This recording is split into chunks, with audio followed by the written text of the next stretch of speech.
ఆంధ్రప్రదేశ్ రాష్ట్రాల్లో బాణుడు ఉగ్రరూపం దాలుస్తున్నాడు. రాబోయే 3 రోజుల్లో ఉష్ణోగ్రతలు మరింత పెరగనున్నాయి. క్రమంగా 2 నుంచి 3 డిగ్రీలు పెరగనున్నట్టు తెలుస్తోంది. ఈ మేరకు హైదరాబాద్ వాతావరణ శాఖ అలర్ట్ జారీ చేసింది.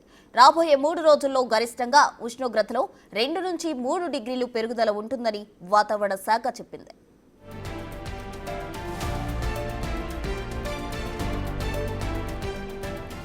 గరిష్ట కనిష్ట ఉష్ణోగ్రతలు వరుసగా 35 డిగ్రీల నుంచి 21 డిగ్రీల వరకు ఉంటాయని వాతావరణ శాఖ అంచనా వేసింది. తెలంగాణ వ్యాప్తంగా ఆదివారం నాడు అత్యధిక ఉష్ణోగ్రతలు నమోదయ్యాయి.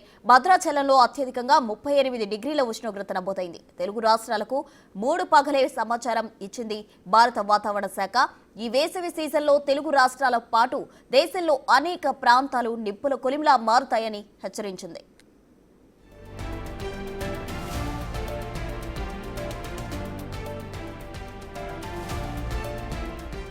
ఫిబ్రవరి నెలలోనే వేసవికాలం ఎంట్రీ ఇచ్చిందా అన్నంతగా ఏపీలో ఎండలు మండుతున్నాయి. గత నెల 24న నంద్యాల జిల్లా బండి ఆత్మకూరులో 38.6 డిగ్రీల అధిక ఉష్ణోగ్రతలు నమోదయ్యాయి. ఈ వేసవిలో సూర్యుడు మార్చి నెల నుంచే సుర్రుమనిపించుతున్నాడు. ఏప్రిల్ మేలో సూర్యుడు మరింత మండనున్నాడు. బాణుడు బగబగా మండిపోతున్నాడు. మధ్యాహ్న సమయంలో బయటకెళ్తే చెమటలు కక్కిస్తున్నాడు. బయట అడుగు పెట్టేందుకు జనం భయపడుతున్నారు.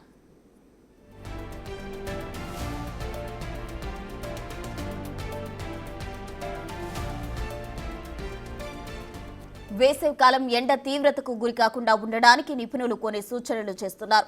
దినసరి కూలీలు ఉదయం పూటే పనులు పూర్తి చేసుకుని మధ్యాహ్నం నీడలో ఉండేలా చూసుకోవాలన్నారు. ఇక నుంచి మధ్యాహ్న పూట బయటకు వెళ్లాలంటే తప్పకుండా గొడుగులు వెంట తీసుకెళ్లాలని సూచిస్తున్నారు.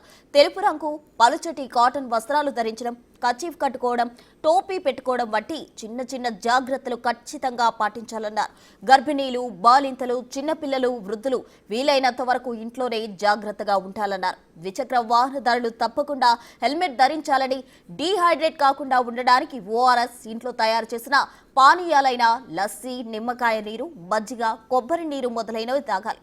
మంచినీరు ఎక్కువగా తీసుకోవాలని వైద్య రంగంలో నిపుణులు సూచిస్తున్నారు.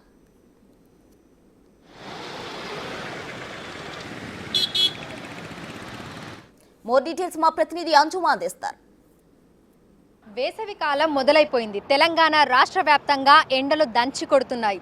ఫిబ్రవరిలో అధికంగా గరిష్ట ఉష్ణోగ్రతలు నమోదయ్యాయి.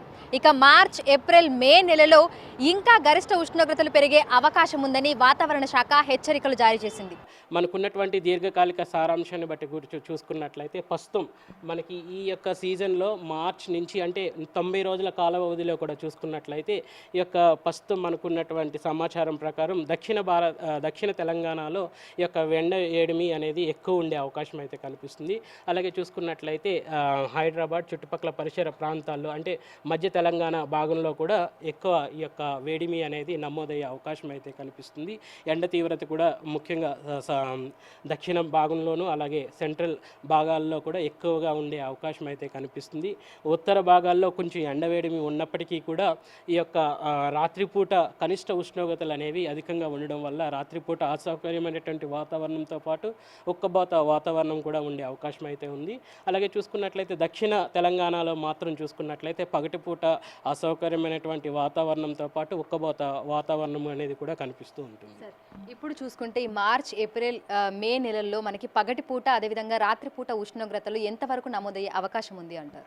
ప్రస్తుతం కనుక చూసుకున్నట్లయితే ఈరోజు నిన్న నుంచి ఈ రోజు వరకు చూసుకున్నట్లయితే హైయెస్ట్ మ్యాక్సిమం వచ్చేసరికి మనకి మెదక్ జిల్లాలో 38 వరకు కూడా ఈ యొక్క ఎండ వేడిమి అనేది గరిష్ట ఉష్ణోగ్రతలు అనేవి నమోదవడం జరిగింది. 33 డిగ్రీలేమో హైదరాబాద్లో కూడా నమోదవడం జరుగుతున్నాయి.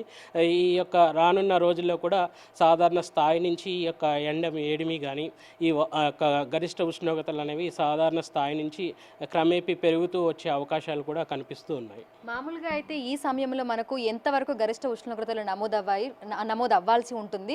ప్రస్తుతం ఏ విధంగా ఉంది సార్? ప్రస్తుతం కనుక చూసుకున్నట్లయితే ఈ యొక్క గరిష్ట ఉష్ణోగ్రతలు సాధారణ స్థాయిలోనే కొనసాగుతున్నప్పటికీ కూడా కొన్ని జిల్లాల్లో కనుక చూస్తున్నట్లయితే సాధారణ స్థాయి కంటే 1 డిగ్రీ ఎక్కువగాను 0.5 డిగ్రీలు ఎక్కువగాను కూడా కనిపిస్తున్నాయి. ఈసారి ఎక్కడి వరకు వెళ్ళే అవకాశం ఉంది అంటారు సార్? అంటే 40, 41, 42 వరకు కూడా గరిష్ట ఉష్ణోగ్రతలు నమోదయ్యే అవకాశం ఉంది అంటారా?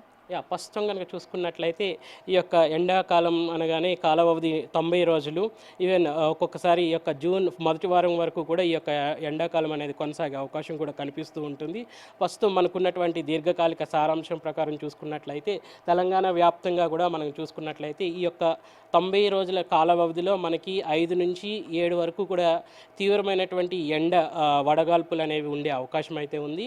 ముఖ్యంగా చూసుకున్నట్లయితే గత 1995 నుంచి 2016 వరకు కూడా చూసుకున్నట్లయితే మనకి ఎండ వేడిమి అనేది 2 నుంచి 3 రోజుల వరకు కూడా ఎండ తీవ్రత అనేది వడగాల్పులు అనేవి ఎక్కువగా నమోదయ్యే అవకాశం అయితే ఉంది. ప్రస్తుతం మార్చ్ మంత్లో మనం చూసుకున్నట్లయితే ఇప్పుడు మూడు రోజుల వరకు కూడా ఈ యొక్క అంటే చివరి 2 వారాల్లోనే మనకి 3 రోజులు ఉక్కబోత వాతావరణంతో పాటు వడగాల్పులు అనేవి కూడా ఉండే అవకాశం కనిపిస్తుంది. సార్, తెలంగాణ రాష్ట్ర వ్యాప్తంగా ఏ జిల్లాలలో ఈ ఏడాది మనకు అధికంగా గరిష్ట ఉష్ణోగ్రతలు నమోదయ్యే అవకాశం ఉంది? అక్కడి అధికారులతో ఏ విధంగా కమ్యూనికేట్ అయ్యి వాళ్ళకి ఈ సమాచారాన్ని చెప్పబోతున్నారు? ముఖ్యంగా చూసుకున్నట్లయితే మనకి సర్వసాధారణంగా ఉత్తర తెలంగాణలో ఎక్కువ ఎండ అనేది నమోదయ్యే అవకాశం అయితే ఉంటుంది.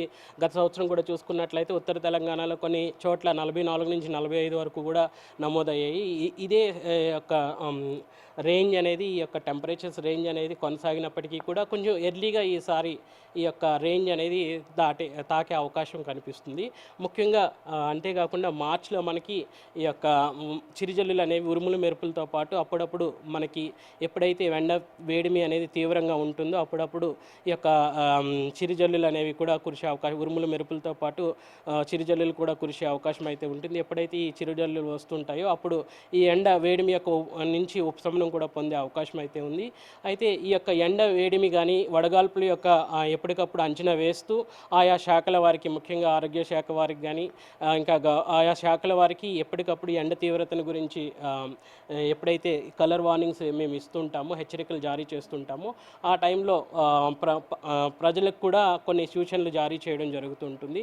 ముఖ్యంగా ఎప్పుడైతే ఎండ వేడిమి అనేది అధికంగా ఉంటుందో ఆ టైంలో మనకి తగినంత నీరు అనేది సమీపంలో ఉంచుకోవాలి. అంతేకాకుండా పగటిపూట మనం ప్రతిరోజు చేసేటువంటి అనుదిన చర్యల్లో భాగంగా ముఖ్యంగా 11:30 నుంచి 3:30 వరకు కూడా అవుట్డోర్ యాక్టివిటీస్, మనం సన్కి ఎక్కువగా దగ్గరగా ఉంటూ మనం శరీరానికి ఎక్కువ సూర్యరశ్మి తాకేటువంటి పనుల నుంచి దూరంగా ఉండాలి. ఆ టైంలో కొంచెం బ్రేక్ తీసుకొని తర్వాత మళ్ళీ చేయడము, అలాగే ఇంకా సుదీర్ఘమైనటువంటి ప్రయాణాలు, అలాగే తీసుకునే ఆహార అలవాట్లు, వేసుకునే దుస్తుల నుంచి కూడా కొన్ని మార్పులు అనేవి జరగతూ ఉండాలి. ముదురు రంగు దుస్తుల నుంచి లేత కలర్ రంగు దుస్తుల వరకు కూడా మార్పు అనేది జరుగుతూ ఉండాలి. సుదీర్ఘమైనటువంటి ఈ ఎండ వేయడంలో సుదీర్ఘమైనటువంటి ప్రయాణాలు కూడా కొనసాగించడం కూడదు. ముఖ్యంగా పిల్లలు ఎండలో అనేది ఆడడం కూడా, వృద్ధులు కూడా ఈ ఎండకి ఎక్కువ ఎక్స్పోజ్ కాకుండా నీడ పట్టు ఉండడం అనేది కూడా ఉండాలనేసి ఎప్పటికప్పుడు హెచ్చరికలతో పాటు తగిన సూచనలు కూడా జారీ చేయడం జరుగుతుంటుంది. ఇంకా హైదరాబాద్తో పాటు తెలంగాణ రాష్ట్ర వ్యాప్తంగా రానున్న 3 రోజుల్లో పరిస్థితి ఏ విధంగా ఉండే అవకాశం ఉంది? ఎండ తీవ్రతతో పాటు వడగాల్పుల తీవ్రతకు కూడా ఎలా ఉండే అవకాశం ఉంది? ప్రస్తుతం మనం చూసుకున్నట్లయితే ఈ ఎండాకాలం మొదటి వారంలో ఉన్నాం కాబట్టి ప్రస్తుతం ఈ రానున్న 3 రోజులు కూడా సాధారణ స్థాయిలోనే ఉష్ణోగ్రతల తీవ్రత అనేది ఉండే అవకాశం అయితే ఉంది. ఎప్పుడైతే ఉష్ణోగ్రత తీవ్రత స్వల్పంగా పెరిగి హెచ్చరికలు జారీ చేసే స్థితికి వస్తుందో అప్పుడు మాత్రం ఆయా శాఖల వారిని అలర్ట్ చేయడం, అంతేకాకుండా ఆయా శాఖల వారికి సూచనలు కూడా జారీ చేయడం జరుగుతుంది. సో ఎండాకాలం అయితే వచ్చేసింది. మార్చ్, ఏప్రిల్, మే నెల, అదేవిధంగా జూన్ మొదటి 2 వారాలలో కూడా ఎండ తీవ్రత అధికంగా ఉంటుందని వాతావరణ శాఖ అధికారులు చెప్తున్నారు. ఉదయం 11:30 నుంచి మధ్యాహ్నం 3:30 వరకు అత్యవసరం అయితే తప్ప బయటకు వెళ్ళకూడదు అనేది కూడా హెచ్చరికలు జారీ చేస్తున్నారు. వీడియో జర్నలిస్ట్ కృష్ణతో అంజుమ, బిగ్ టీవీ, హైదరాబాద్.